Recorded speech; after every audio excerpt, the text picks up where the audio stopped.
speaker is David DiCarlo. Good evening. My name is David. I'm a 7th Ward resident and president of the Most Livable City Association, which, as many of you know, is a community nonprofit opposed to the current plans for Ryan Field. Yesterday, we copied you all on our group's open letter in response to the university's latest plan to commercialize its athletic campus. In the letter, we argued that Evanstonians deserve an open and straightforward process, both from the university and from our public officials. I'd like to give just a couple examples where the process doesn't seem to be meeting the mark. One example is before you tonight. Item ED1 on the agenda requests your approval of funding for Chicago's North Shore Convention and Visitors Bureau. Since at least December, however, the Convention and Visitors Bureau and its executive director have been lobbying and campaigning in favor of Northwestern's Ryan Field proposal, which thousands of Evanstonians oppose.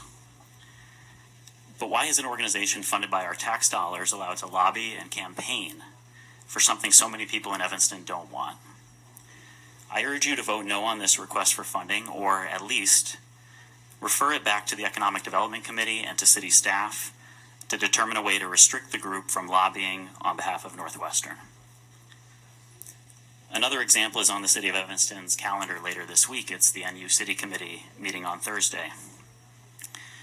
Recently, the city and NU joined together to ask a federal court to restrict residents' ability to voice their objections about Ryan Field and the current proposals during committee meetings. Why did the city do that? What explanation could there be for agreeing with Northwestern to make that kind of legal maneuver?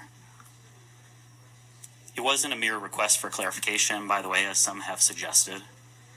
It was a legal motion filed by the city to modify a nearly 20-year-old federal decree. To begin to restore public trust, I urge a response to these questions tonight and an explanation for why no input was sought from the city's duly appointed representatives to the committee, from the city council, or from the public. And I want to close with one last example that may come before you in the near future, and that's Northwestern's actual applications for a zoning amendment and plan development of Ryan Field. You may not know that both our organization and many other community groups have submitted hundreds of pages of evidence to the Evanston Land Use Commission, which is set to meet on September 6th. Yet we continue to see in the papers and hear other reports about some members of this body hoping to cut a behind-the-scenes deal with Northwestern without hearing all the evidence. That circumvents the process. If you're willing to hear from our side, which doesn't have the resources of the university or the billionaire backers of this proposal, I believe you will find that the weight of the evidence is against the current proposals, and so I ask you to give us a fair hearing before you make up your mind. Thank you. Thank you very much. I agree with everything David DiCarlo said, and also what Mike was just talking about, because even though no one knew on council or mayor that Cummings was having this hearing, and he had scheduled it back in May for the first hearing, and then in August, I guess it was, or for the second one, we knew the day before. So he could have been told to withdraw the motion, but he wasn't told to withdraw the motion.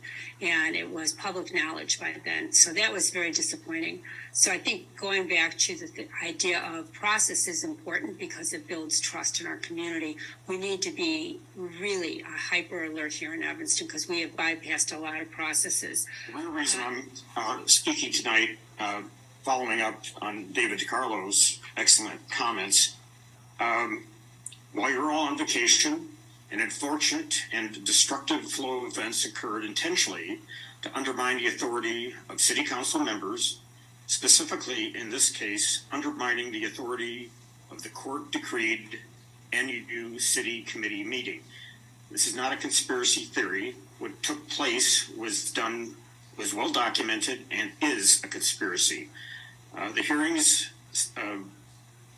were hearings scheduled by Mr. Cummings, now who's no longer with the city, but his office and Northwestern University were scheduled secretly without the knowledge of any of the council members.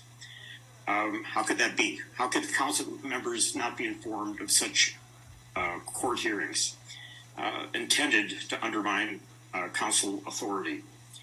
An independent investigation and a forensic audit are needed and should be funded by the city, but not managed by city officials who cannot be trusted, especially the Office of the Corporation Counsel.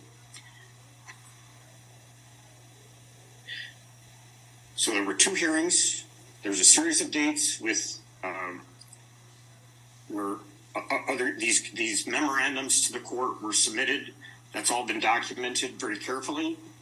This has been well publicized.